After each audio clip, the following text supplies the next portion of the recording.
But later on, I figure out, I knew I was on a plane with J. Allen Hynek. So I would like to know how all these different groups fit, because later, I had above the President of the United States, which seems like he would like to know that there's beings that work in intelligence that have higher clearances, because I was told it was for, what did they call that? Darn it, I wrote about that years ago. I've forgotten, folks, more than I can remember. A plausible deniability. This is way before Trump got in. I believe that anybody that goes into that position's got to have their head examined or needs their head examined, because there's so much power, but you don't have the power you think you do. It's strictly a political position to keep people, what's anything? I won't go into that. But anyway, security clearances, they put a lot of people, and think about it, study organizations, entrepreneurs, and corporate, and how they pick corporate heads for marketing promotional periods. They don't necessarily know how to run the money. But, security clearances is given to those they trust, and there's reasons. The big one back in the day when I was going through was you didn't do drugs. Fortunately, I didn't do drugs, and that's why they use a lot of Mormons, Latter-day Saints, because they're trained in their religious background not to do anything to harm their body, not even coffee and chocolate. But I had to go off of that to be sealed in the temple. So I do know some of the Mormons or the Latter-day Saints or those of Joseph Smith, they were chosen to work inside the government. FBI was very hard to get in. You needed really basically a law degree, but high level. But I got to go in and out of FBI offices and work with whoever special agent in charge. So the FBI and me were always involved. I talked to one of the attorneys I worked for in Houston, and I don't even know that he knew that, but he should have, because he talked to James Posey, Investigative Services in Birmingham, Alabama, and hired him because I had assured confidential investigative reports. And anyway, all this was all before I ever went to the government. So apparently, they, whether they knew or not, they had some reports of me dying, and the Catholic Church wanted me to know more about me years and years ago because of my level of extraterrestrials. This is way before I got my clearance. Now, apparently, they didn't pull all that in when they were giving me. I had secret, and then working in personnel information security, I had to learn how you got your clearances, from national agency entrance to national agency check to confidential to secrets, top secret to crypto to above top secret, which we have compartmentalizations. And I don't even know what it is today. I haven't worked in that business for years, so I'm just talking basic anybody can know. But I don't remember anything about the Air Force Base and the Q clearance. But and I still it had something to do with nuclear, I know that. And then my above top secret had to do with royalty, and I've told you about Royal 14. And there was an argument with the Army and some people in Chattanooga when the CIA came to visit. And CIA people taught about my husband and his cases out of country to teach those levels. And that's Tom, what Janet was asking me about how I met Tom. But I met Tom driving a truck. It was in Dallas where Karen is. So there's a reason I met him. They couldn't keep up with him, but it was one level of the Pentagon, and a man from the Pentagon offered me a position at Fort Hood, and they kept me overnight, and I had to sleep, and I don't know, I guess they programmed me somewhat. I don't know how that works. But I do know that when I was in at Langley, it was called Langley, but it was outside in Tyson's Corners, and that's where they had me do my retina scan, polygraph, write stories, talk to psychiatrists, get everything down so they knew I could write. For some reason, that was important, what I'm doing now.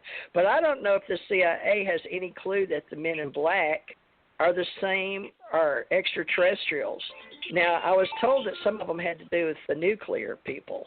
All right, my time's up for right now. So. Okay, Janet, your time. Okay, bookmark where you are.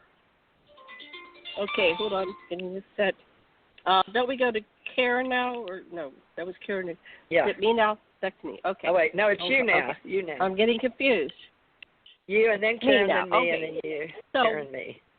Okay. So when I was on Johnson A. Tall, I'm going back to my story. We're going back around the story because there's a connection here. There's a tie to all of us. All three of us are so connected. I hate to have to write this book. And we have our individual lives. We are.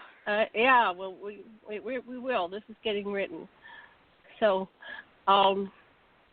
what I've been piecing together now, and I talk to my husband every day, and I'm having these downloads on a nightly basis, and apparently to cut to the end of the story, but in stories, all good stories have backflashes, right? So it's not sequential. Life and existence is always going back and forth, and remembering and forgetting. And so what I remembered was I was on this military base, and I had my cover story job, which was data entry, and then I got moved to the library. But when I was in the library, I was like Preston Nickell, and I would be there alone for hours. Not a single person would ever come see me or come into this library. This library was a front. Nobody came into the library. I was there all alone. But I realized in reflection and recovering of memories is that I was in the underground installation, and I was working there on an ongoing basis. But at the end of this whole thing, there was like a graduation, and there was all kinds of things going on that I don't remember, and I really need a good hypnotherapist, and I should get my husband, but sometimes it's better to work with somebody that isn't your husband, because they were preparing me for this ritual with a bunch of extraterrestrials, and then I was shown the dragon at the end of time, which is all going to be part of my book.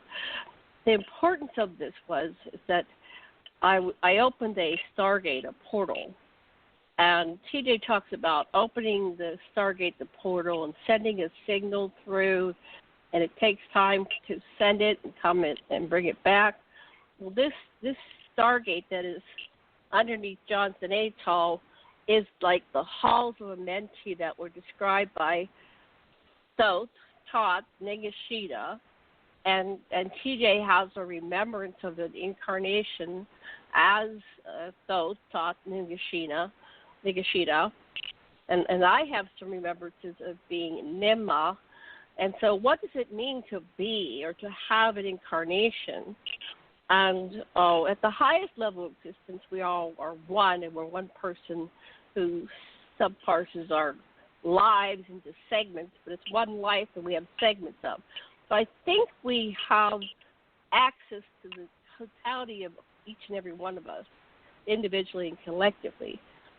And as we're going through life and we have things that have significance or relevance to a previous life, like a power figure, like an archetype, like Nimma, who was the mother creator god, like Enki, who's the father god, and Enlil, and all the Anunnaki, and even above that level, we reach the archetypal level, and the archetypal level comes through us, and we remember as if we were they, and we are able to access the information.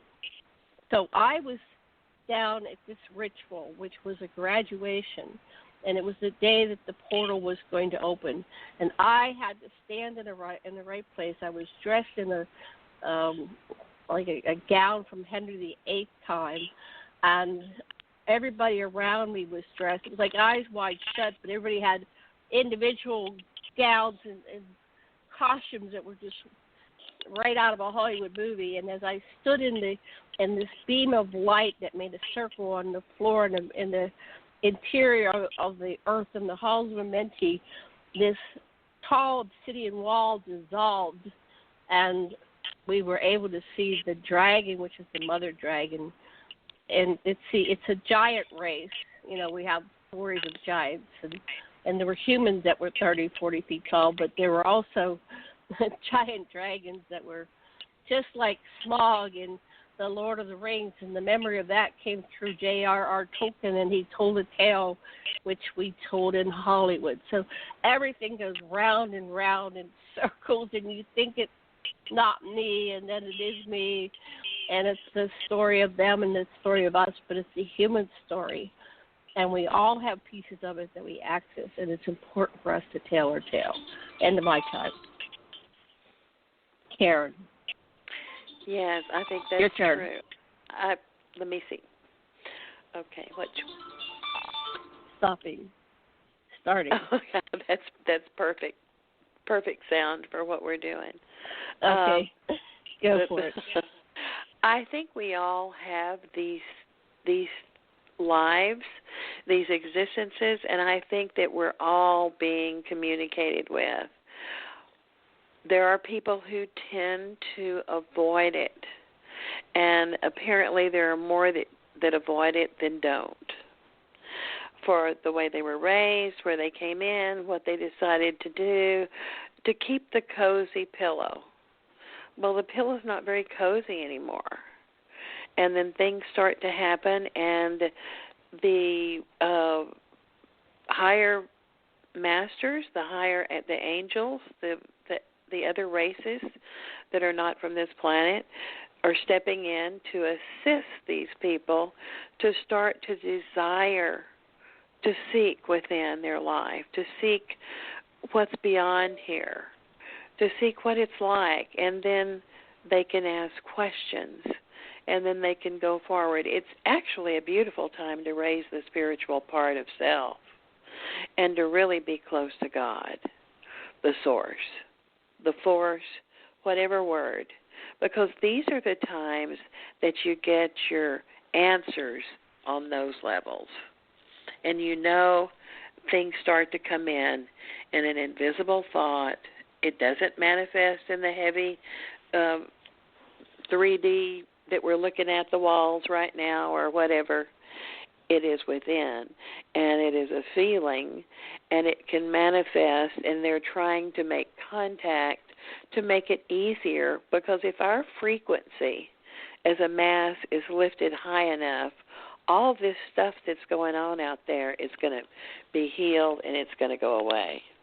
So we're in a testing form, and that's my belief, and that's what I've been told when I've gone into a meditative state of altered consciousness. And those are the pictures I receive, because I receive pictures, and like whenever I have a student, I am able to read their vibration as we talk, the energy and the sound, and then I take that information and I go into my recording studio and I make the MP3 that they're needed in order to help their consciousness and their mind, the brain, to ascend to that level and to increase their visual ability and their trust in themselves. That's the biggest one, is being able to trust in your own ability of the I am consciousness power. And if everybody would work toward that, the love would happen. People need to be nice to each other. People need to applaud each other, especially in these fields that we're all in. We need to support each other. If we could all support each other like what we're doing, and even go beyond that, then we could reach people more. But all of this ability, there's still a lot of frustration, and many people work this COVID fear in many different ways, in fear of losing their job, fear of what they're going to do, fear of, not being able to get into the doctor, fear of everything. I mean, all of the outlets that people could go to get better have been blocked for a reason, and that's what I believe that. So it's people who have been connected by the dots like us and others and all the people that we know that are out there.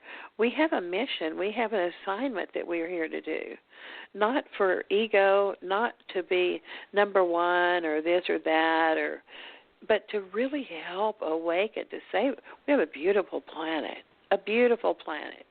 and probably the most beautiful one in the Milky Way. But it's up to us now to go forward, and it's up to, because when you teach this or you do any hypnosis, like, probably Sasha understands this, and you too, because both of you all really do this.